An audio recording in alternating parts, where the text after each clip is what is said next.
Ibinida ng mga lokal at international na models at designers ang kanilang mga koleksyon sa katatapos lang na Manila International Fashion Week 2025. Samantala, nagbabalik music scene si Miguel Escueta kasama ng kanyang mga bagong kanta. Narito ang aking report.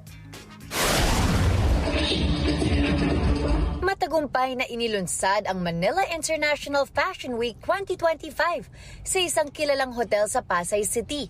Isang gabi ito ng pagtitipon at showcase ng mga koleksyon mula sa lokal at international na models at designers.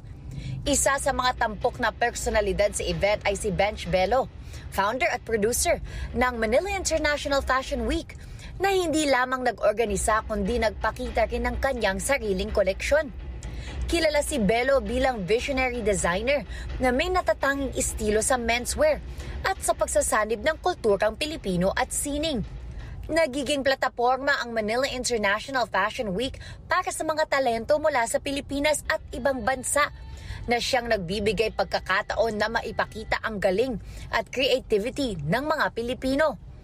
Ipinakita ng MIFW 2025 na ang fashion sa Pilipinas ay patuloy na sumusulong at handang makipagsabayan sa global runway. Samantala,